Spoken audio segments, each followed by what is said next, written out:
இயேசுவை நேசியுங்கள், உங்களுக்கு பாக்கியமும் நன்மையும் உண்டாகும். நான் உங்களுக்கு புத்தாண்டு வாழ்த்துக்களை கூறுகிறதில் மிகவும் மகிழ்ச்சி அடைகிறேன். இன்றைய சிறுவர்கள் எதிர்காலத்தில் வாலிபர்கள். இன்றைய வாலிபர்கள் எதிர்காலத்தில் பெரியவர்கள். ஒருவனுடைய வாழ்க்கையின் அடித்தளம் எப்போது உறுதியாக அமைகிறது என்றால், அது அவனுடைய சிறுவயதிலே அவனுக்குள் இருக்கிற கனவுகள்தாம்.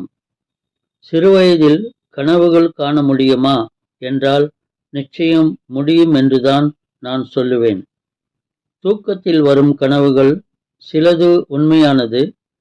சில கனவுகள் எப்போது எங்கே நிறைவேறும் என்பது யாருக்கும் தெரிவதில்லை. கனவுகளை விஞ்ஞானத்தின் மூலம் விளக்கி சொல்லுகிறவர்கள் அநேகர். ஆனால் ஆண்டவர் ஒருவனுக்கு கனவில் சொல்லும் தீர்க்க தரிசனமான வார்த்தைகள் அன்றும் இன்றும் நடந்து கொண்டுதான் இருக்கிறது. அது ஒரு பக்கம் இருக்கட்டும். வேதாகமத்தில் யாக்கோபு என்னும் பக்தனுக்கு தேவன் ஒரு கனவை அவனுக்கு வெளிப்படுத்தினார்.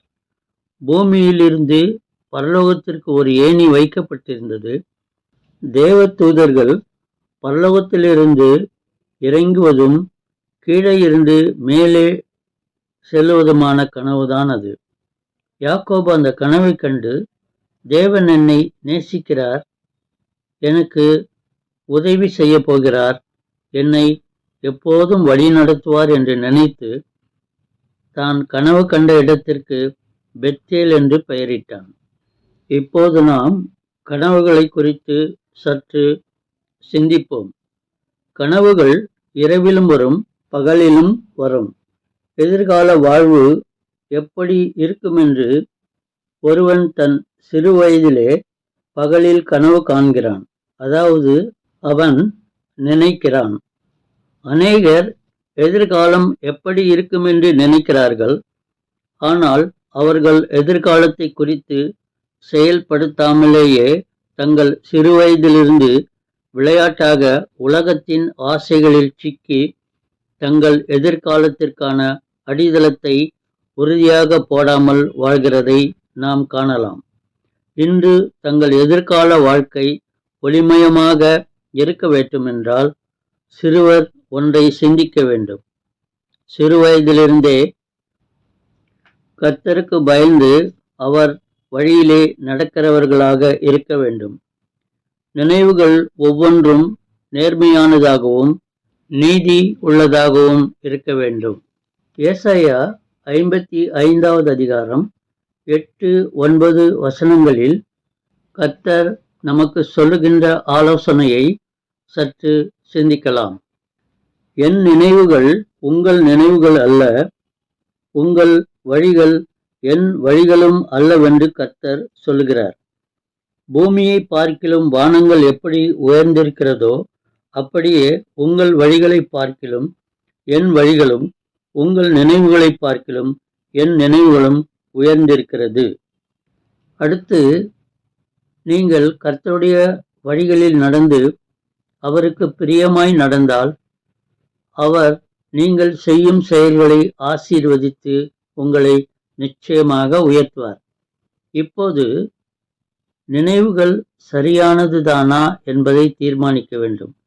சரியில்லாத அல்லது மனத்திற்கு விரோதமான காரியங்களை விட்டு சரியான பாதையிலே செல்ல முடிவெடுப்பது நல்லது. சரியான பாதையிலே செல்லுகிற போது சோர்ந்து போகாமல் இடைவிடாமல் தொடர்ந்து அந்த பாதையிலே சென்று கொண்டே இருக்க வேண்டும்.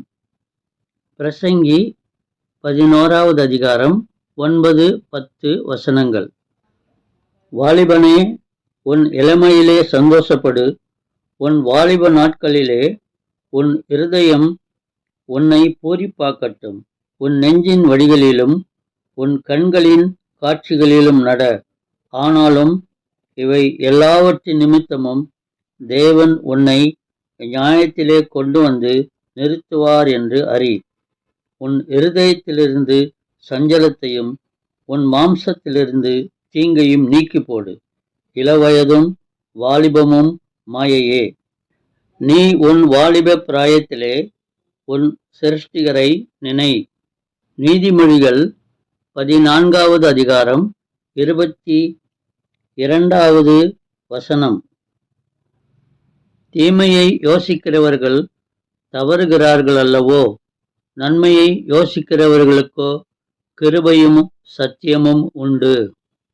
நீதிமொழிகள் 3வது அதிகாரம் 5-6 வசனங்கள். உன் சுய புத்தியின் மேல் சாயாமல் உன் முழு இருதயத்தோடும் கர்த்தரில் நம்பிக்கையாயிருந்து உன் வழிகளிலெல்லாம் அவரை நினைத்துக்கொள். அப்பொழுது அவர் உன் பாதைகளை செவ்வைப்படுத்துவார். சங்கீதம் 128. கர்த்தருக்கு பயந்து அவர் வழிகளில் நடக்கிறவன் எவனோ அவன் பாக்கியவான். உனக்கு பாக்கியமும் நன்மையும் உண்டாயிருக்கும். கர்த்தர் உங்கள் மேய்ப்பராய் இருப்பாராக. அவர் உங்களை ஒரு நாளும் தாழ்ச்சி அடைய விடமாட்டார். உங்கள் ஜீவனுள்ள நாளெல்லாம் உங்களை நன்மையும் கிருபையும் தொடரும். நீங்கள் கர்த்தருடைய வீட்டிலே நீடித்த நாட்களாய் நிலைத்திருப்பீர்கள்.